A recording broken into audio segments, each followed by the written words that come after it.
किसी भी व्यक्ति के अंदर 3 गुण होते हैं, सत्व, राजस और तमस।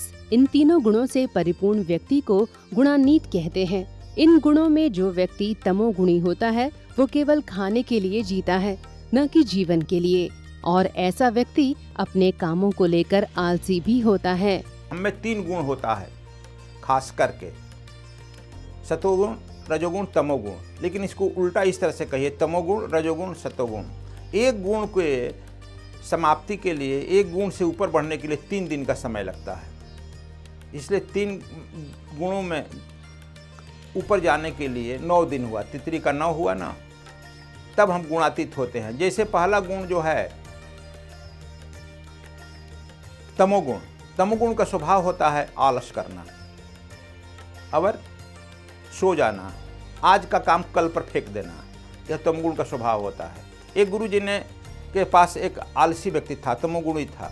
तमोगुणी का गुण होता है कि बासी खाना खाना, तामसिक गुण खाना, मांस मछलियाँ मदिरा का पान करना, या बासी भोजन बन गया उसका खाना, लहसुन प्याज का अति खाना, और आवश्यकता से अधिक खाना, और खाने के प्रति उसकी रुचि हरदम बने रहे, बार बार खाना। वह केवल खाने के लिए जीता है, न कि जीने के लिए खाता है। गुरु जी के आश्रम में भी एक चेला था जो तमोगुणी प्रधान था। दूर करने के लिए उसको कहे, बहुत सोचे कोई उपाय नहीं निकला, तब जाते समय उन्होंने एक पारस मणि दिया, कहा कि बच्चा ये पत्थर लो, इसको जो छुला देगा तो यह सोना हो जाएगा, 2 दिन के मैं बाद लौटूंगा तो ले लूँगा। वह जो है रख लिया, केवल मन में कल्पना करने लगा कि हम इसको छुड़ा देंगे तो बहुत हमारे पास सोना हो जाएगा, बहुत धन हो जाएगा, हम बहुत धनी हो जाएंगे, फिर सोए सोए रहेंगे, सोए सोए खाएंगे पिएंगे, सुख सुविधा करेंगे। एक दिन बीत गया, दूसरा दिन बीता कि अब चले हम बाजार से कुछ लोहा खरीद लावें। तभी कहा कि नहीं, खा पी करके चलेंगे। खाया पिया तो कहा कि विश्राम करने की आदत है। फिर विश्राम करने लगा, संध्या हो गई तो जगह कि अब तो सोना, अब क्या करें हम भाई, तो गुरुजी आएंगे। तो दौड़कर बाजार जा ही रहा था कि रास्ते में गुरुजी मिल गए। कहे कि बेचारा मेरा पत्थर लौटा दो। वह कहने लगा कि नहीं गुरुजी, एक दिन का और समय देगा, अब नहीं, बस खत्म, ले लिए। वह आदमी बहुत पछताप किया, आके हमने तामस में ही रह गया। जब हम साधना करते हैं, साधना के द्वारा तामसिक वृत्ति को हम परित्याग करते हैं, अहंकार का परित्याग करते हैं। राजस यानी रजोगुण एक ऐसा व्यक्ति जो अपने कामों के प्रति जिम्मेदार रहता है और खाने के लिए नहीं बल्कि जीने के लिए खाता है, उसे रजोगुणी व्यक्ति कहते हैं। इसके अलावा वो व्यक्ति जो थकने से पहले ही आराम कर ले, उसे सत्वगुणी व्यक्ति कहते हैं। सीधे शब्दों में कहें तो सत्वगुणी वे व्यक्ति होते हैं जो अपने कामों को कल और परसों टालने की बजाय आज और अभी से करना शुरू कर देते हैं। तब दूसरा आता है रजोगुण। रजोगुण प्रधान जो व्यक्ति होता है केवल सोचता है, और यह जो है कम खाता है कि हमको नींद न लगे, ज़्यादा हम काम करें। रजोगुणी आदमी जो है हरदम काम करना चाहता है। रजोगुणी आदमी खास करके नेता बनता है। साधु भी जो होता है रजोगुणी, देखेगा कुछ न कुछ उपवास करेगा, अनशन करेगा, जो जैसे कि गंगा जी गंदी है तो साफ नहीं करेगा, अनशन करेगा, धारणा देगा। यह जिससे पेपर पत्रिका में नाम आवे। रजोगुण आदमी का यदि पेपर पत्रिका में नाम नहीं आएगा तो वह जिंदा नहीं रहेगा। इसलिए रजोगुण प्रधान नेता, रजोगुण प्रधान यदि साधु होता है तो यही करता है, प्रवचन देगा, सत्संग देगा, जुलूस निकालेगा, धरना देगा।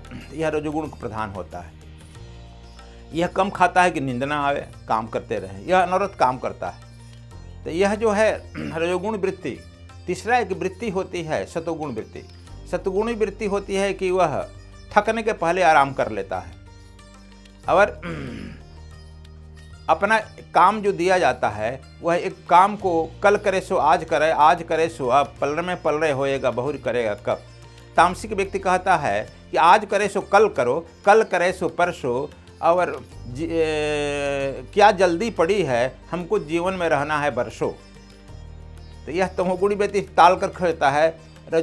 सतोगुणी आदमी जो है कल का काम आज करना चाहता है। जो काम उसको दिया जाएगा वह टुकड़ों में बांट देगा, और बांट करके आज से ही प्रारंभ कर देगा, और वो अपने समय से पहले वो पूरा कर लेगा। सतोगुणी व्यक्ति, सतोगुणी आदमी जो है न कल जो बीत गया कल के बारे में सोचता है, न आने वाले कल के बारे में सोचता है। वह वर्तमान में रहता है, हंसता है, प्रसन्न रहता है, और भगवत भजन में लगा रहता है। अपने काम के प्रति भी सजग रहता है। और जब यह तीनों वृत्तियां जब 60 डिग्री पर आ जाती है, 180 डिग्री का त्रिकोण बन जाता है, तो वह व्यक्ति छलांग लगा जाता है, और वह जो है गुणातीत हो जाता है। दोस्तों, महाभारत काल में देखें तो भगवान कृष्ण एक गुणान्वित व्यक्ति थे जो तीनों गुणों से ऊपर उठकर बंधन मुक्त होकर कार्य किया करते थे। कृष्ण जो है गुणातीत है, तीनों गुणों से जो ऊपर हो जाता है वह गुणातीत हो जाता है। और गुणातीत व्यक्ति जो है हरदम अपने में खुश रहता है, प्रसन्न रहता है, समय के अनुसार चलता है।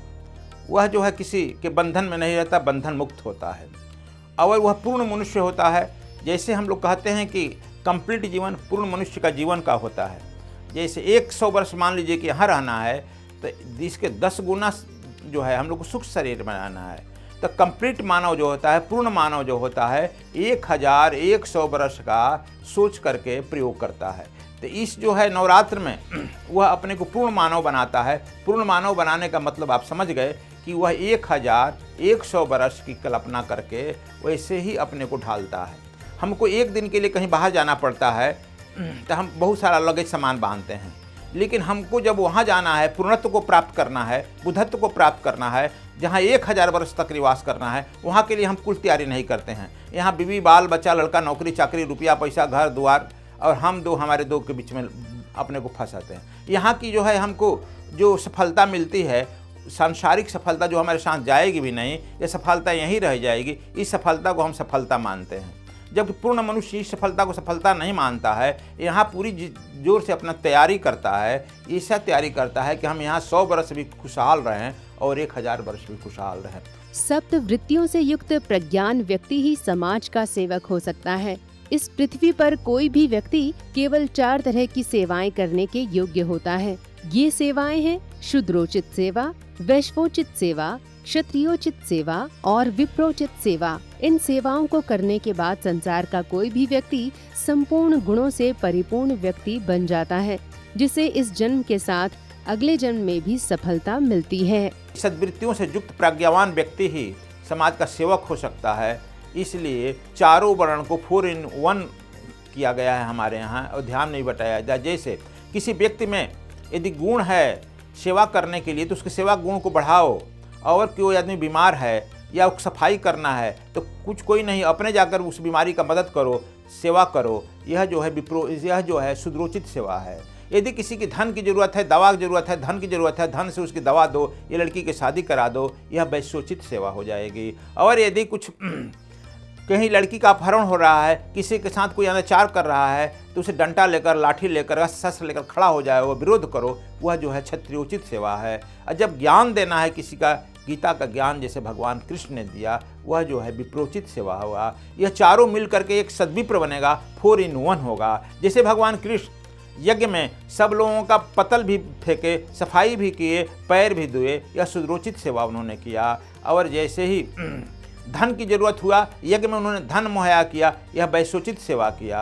और जैसे ही जरूरत पड़ा युद्ध में चक्र सुदर्शन लेकर खड़े हो जाते हैं, यह क्षत्रियोचित सेवा हुआ। और युद्ध भूमि में खड़ा होकर के उन्होंने गीता का उपदेश दिया, यह विप्रोचित सेवा हुआ। इसलिए 4 in 1 भगवान कृष्ण भी 1 है। भारत के सारे अवतार जो होते हैं सब 4 in 1 होता है। और हमारे यहाँ नवरात्र में भी यही भी सिखाया जाता है कि आप 4 in 1 कैसे होगा।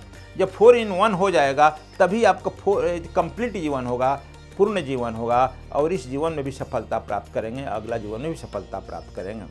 देखो, हम लोग सफलता का रहस्य केवल यह समझ लेते हैं कि हमारे पास कितने लड़के हैं, कितने गाड़ी हैं, कितने घोड़े हैं, कितने धन है, कितनी संपत्ति है, कितने पद हैं, कितना प्रतिष्ठा है, जो कोई हमारे साथ यह जाने वाला नहीं है। इसलिए हम लोगों को यह समझना चाहिए कि यह जो है सब यहाँ पर रहते हुए भी राम के, कृष्ण के, बुद्ध और महावीर के तरह अगले जीवन के लिए भी करना है, वहाँ के लिए भी करना है। जब हम उसके लिए चलेंगे तब यह नवरात्र पूरा होता है। और नवरात्र का 9 दिन में हम अपने को सिद्धता की तरफ ले जाते हैं, चार्ज हो जाते हैं। तो ये मानव वंश में जन्म लेने वाले संपूर्ण गुणों से परिपूर्ण व्यक्तियों की व्याख्या है, जिन्हें भारत में नवरात्रि के दौरान सिद्ध योग करने का सौभाग्य प्राप्त होता है। अपने जीवन में ऐसे ही सुखमय उपदेशों को सुनने के लिए चैनल को सब्सक्राइब करना ना भूलें। धन्यवाद।